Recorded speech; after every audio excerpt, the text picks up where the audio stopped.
It all began the day I visited my wife's company for the first time.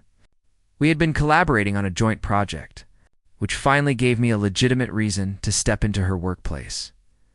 When she spotted me in the lobby, her face instantly tightened with panic. "What are you doing here?" she hissed.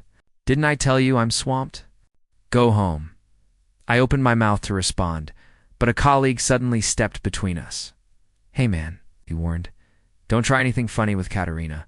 She already has a boyfriend." I forced a smile, preparing to introduce myself, but their next words struck like ice. "Katerina, when are you and Eric going to make your relationship public?" We thought he was the reason he came. We all laughed casually, and in that moment, I understood the uneasiness I'd been ignoring for months. I gently placed the project proposal on the table. "When you two get married," I said lightly, "be sure to bring me some wedding candy." Asterisk, that morning, I had arrived in a sharp suit and tie. Ready to deliver a proposal my team and I had revised 7 times. Our client meeting was on the 23rd floor, coincidentally, the same floor where Katerina worked. As I stepped out of the elevator, I heard her voice.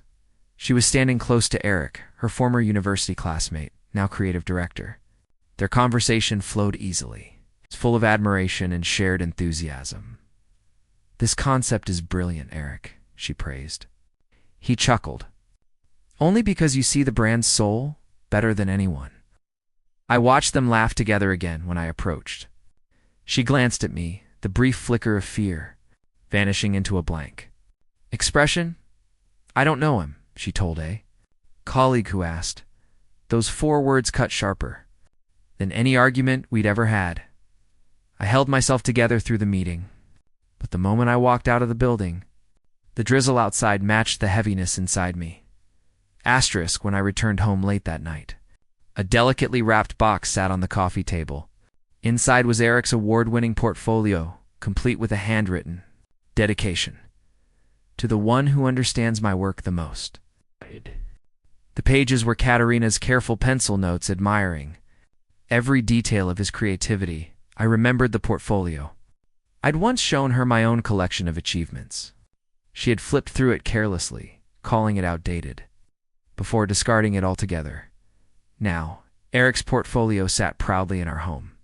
My phone buzzed. A message from her. "Working late with Eric's team?" "Don't wait for me." I opened a drawer and pulled out a simple brown envelope containing the works I'd never shown her, the ones she never cared to ask about. It had begun to rain again when the front door opened. "Make yourself comfortable," I heard Katerina chirp. Eric walked into our living room, and what came after shattered the last of my restraint. Asterisk, Eric glanced around with a faint grimace. "Vic, your place is decent. Though the magazines everywhere make it feel cheap, your industry journals," I replied coldly. Katerina scoffed. "I've told him many times to throw them out. He never listens." Eric sipped the water she had poured him, then turned to me. "The company just secured a major project. We need to reorganize the creative team." Before he could finish, Katerina cut in. "I think your performance has been slipping. You should step down from the core creative group." My voice was steady. "Because my ideas don't resemble Eric's." "It's not about style," Eric said condescendingly. "Your work just lacks depth." I clenched my fists, then Katerina delivered the final blow. "Report to the execution team starting tomorrow." "That's final." I looked at her hand. Something inside me snapped. "Fine," I said. "But I'll delete all the project materials I created." "You wouldn't dare." "Why wouldn't I?" Their faces drained of color. Asterisk, after they left, I sat alone in the silent apartment. Rain blurred the windows as my phone buzzed. Repeatedly Katerina's calls and messages piling up. I ignored them all. At 2 a.m. After finishing my work revisions, I checked my phone again. 30-6 missed calls. Her final message read, "If you don't respond, don't blame me for what I do next," instead of fear. All I felt was clarity. Then a headhunter messaged me. "Heard you're exploring opportunities. Want to talk?" The next day, Katerina returned home, unusually gentle, cooking my favorite foods, apologizing sweetly. But the moment Eric called with urgent project matters, She dropped everything and rushed to leave.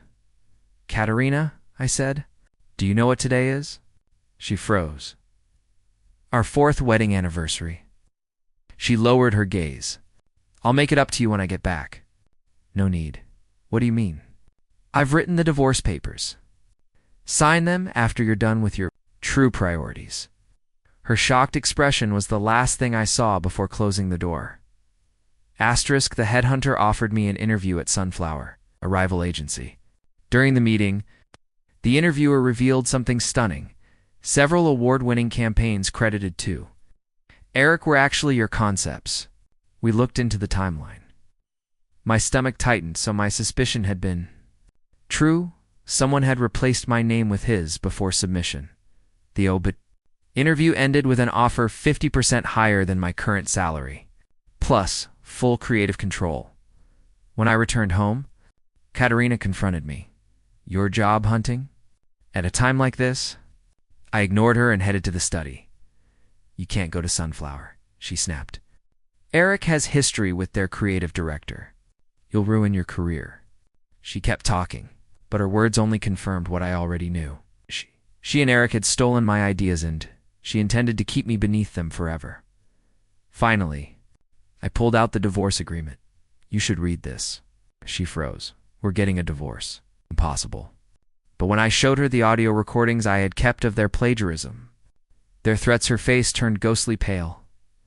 Rain pattered softly against the window as the truth settled in. "Asterisk, Katerina," I said quietly. "When have you ever treated me as an equal?" Her voice trembled. "I admit I made mistakes, but we can start over." "No, you just want to hold on to someone useful." Her expression cracked. "If you go to Sunflower, you'll be finished. Eric and I, my father, we can ruin your career." "Are you threatening me?" "I'm warning you. Without us, you're nothing." I stared at her, the person I once loved, now stripped of every mask. "Maybe I am nothing," I said calmly, "but I'd rather rebuild from nothing than remain your shadow." I handed her a pen. She hesitated, crying, skanking before finally signing the divorce papers.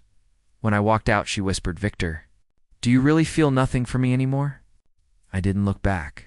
I'm just finally awake. Asterisk, a full year passed. I rose to become creative director at Sunflower, leading my team to major victories. Tonight, we were hosting a launch event for our award-winning campaign. My assistant rushed in. "Director Chen, your old company is attending. Eric is leading them, and Katerina is with him." I nodded. "Let them come." At the venue, industry elites greeted me warmly. When Eric arrived, he smirked. "Director Chan, impressive work. Just curious, did you borrow inspiration from us again?" Before I could reply, Rita, my lead designer, stepped forward. "Like how you borrowed his idea last year?" Eric's face stiffened. Rita smiled sweetly. "If you keep talking like this, you'll end up embarrassing yourself." As she led me backstage, Katerina stared at us, pale. "Victor, did you leave me because of her?" Rita turned and said sharply, "Don't flatter yourself. You should be grateful if you hadn't pushed him away. Sunflower wouldn't have gained such a brilliant creative director." Katerina's lips trembled. I said nothing. Asterisk, after the event, Katerina approached me alone. "Eric proposed to me," she said softly. I nodded. "Congratulations." I refused. She whispered, "I still love you. Can we try again?" I looked at her. Her tears were the same as the year before. Her words the same. Her habits unchanged. "Katerina," I said gently, "you're in love with the person you imagine I am, not with me. I can change." "You said that before. But ask yourself, if I were still the man doing invisible labor behind Eric, would you be here?" She couldn't answer. A knock came. "Director Chan, the client is waiting," Rita called. I walked toward the door. "Victor," Katerina said one last time, "is there really no chance?" I paused. "No." And I left. Asterisk, later that night, Eric invited me onto the terrace for a smoke. "I've always felt guilty," he admitted, "about taking credit for your work. And about Katerina." Said nothing. I just hope you'll let her go, he murmured. She regrets everything. She doesn't regret losing me, I replied softly. She regrets losing the version of me she thought was useful. He fell silent.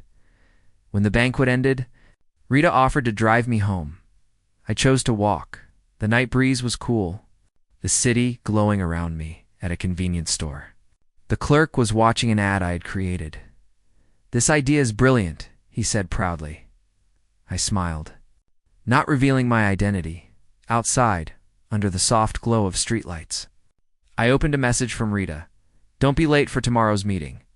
Director. Finished the last sip of my beer, lifted my head toward the stars, and stepped forward.